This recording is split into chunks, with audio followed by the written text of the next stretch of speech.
ভাই এই হাটে যদি বিক্রি না হয় তাহলে আমরা কোন হাটে যাবানে একটু আমার একটু বেশি করে কাটছে তারা ঘাটে তো আপনি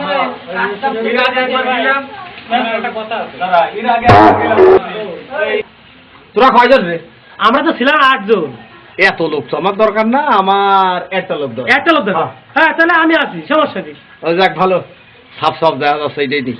কত করে নিবি? আরে কত করে? মধ্যের বাড়ি 6 দিন কাজ করলাম, 1800 টাকা দিল। কত করে আছে? তাহলে তো দিন 300 করে আছে। শোন, আমার কঠিন কোনো কাজ না, আমার কাজ হলো ঢালের ভিড়। আগো বিটা কি এর একটা লুঙ্গি স্যার আমার সাথে চাই নিয়ে ধরিয়া কি মানে নাকি কি কাজ? আমি কথা বলছি মহাজনের সাথে তুই কেন? এই যে এত বেল ধরিয়ে যে তুমি কথা বাবু তোমরা 7 জন আর আমি হইলে 1 জন, এই 8 জন আমাদের সাথে ঐক্যবদ্ধ হইলে। আরে না শোনা কা শোন, তোমার সাথে ঐক্য করলাম, আমার কেউ ছিল না তাইতে ঐক্য করলাম। কথা আমার সাথে বাবু তো অশান্তি কথা বোঝে না। আমি একলা চলে গেছি, সমস্যা আমি তোকে তো কেউ না। তোমার বাড়ি কুস্তি আমার বাড়ি জিনে দেয়, আমার ধরে রাখি। এখন এর ইনি নেবে একটা লোক, আমি তোকে থাকো। আরে এখন কি করে চলে যাবো? হ্যাঁ বসে সুদা মতন তোরা অনেক আগে যাও তাকিয়ে আছে। আমি তো মাথা বিক্রি করিস না ভাই, ওর কাছে না মানে তুমি উত্তরে থাক, মাথা বিক্রি করে। হ্যাঁ চলেন ভাই, আপনি কত দেবেন চলেন? তুমি 300 টাকা। হ্যাঁ তুমি 230 টাকা নিয়ে 230 মিনিট না ভাই, একবারে আপনি 250 টাকা দিয়ে দেবেন, আমি 11 থেকে বাসি। চলেন তো ভাই, আচ্ছা চলেন। আল্লাহ দিয়ে গো কি অবস্থা, পোশাক থেকে মনে হচ্ছে আপনি ভালো মানুষ। হয় বাপু, আল্লাহ বাপু দেনদারের মালিক আল্লাহ দিয়েছে তো। দেখো তুমি দাঁড়াও, আমি ভিতরে আসি। লোকটা তো মনে হয় সুবিধা না। আমার বললো আমার বাড়িতে তুমি আমার বারান্দায় থাকবা, মশারি পাবা, খাওয়া পাবা।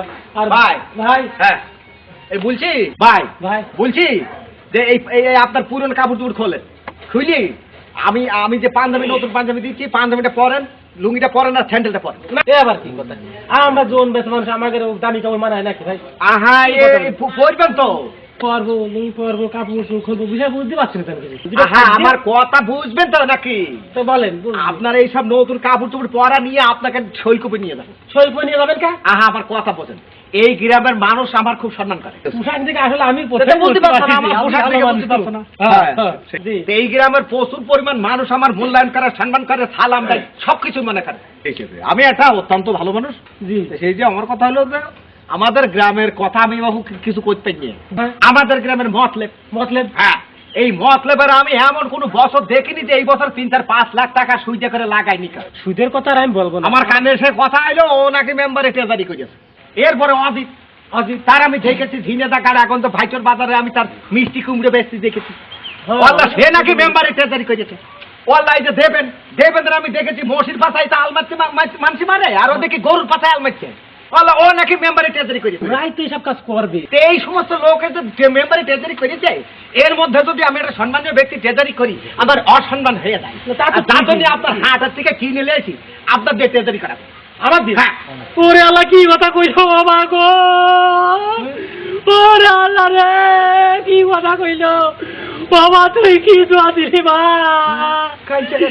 আমি কি করবো এখন, কলে যাবো ভাই? ঠিকই কলে আল্লাহ রে কি করবো আল্লাহ? ভাই কাঁদছেন কেন? আপনি কাঁদবেন না।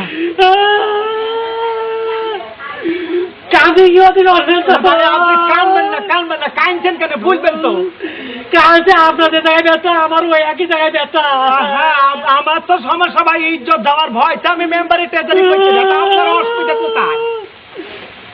আপনাদের আমি তো তার ভয়তে আমি টাকা টেজারি করতাম না, মেম্বারের টাকা। তা আমার গ্রামের লোকজন আমার জোর করে ওই মেম্বারে ভোটে দাঁড়ানো নিয়ে আসছিল। আচ্ছা আমার মা কে ও কাজ ভালো না, ভোটে দাবি না কোনোদিন। ও মা গো, 4 বার আমি এলে ওই ভোটে দাঁড়ানো ভয়তে ভাই বাড়ি ছেড়ে চলে আসি, হাঁটু জম দিচ্ছি। এখন আপনি আমার সেই কাজ করছেন, আমি কি গলা করে নেবো না কি গো?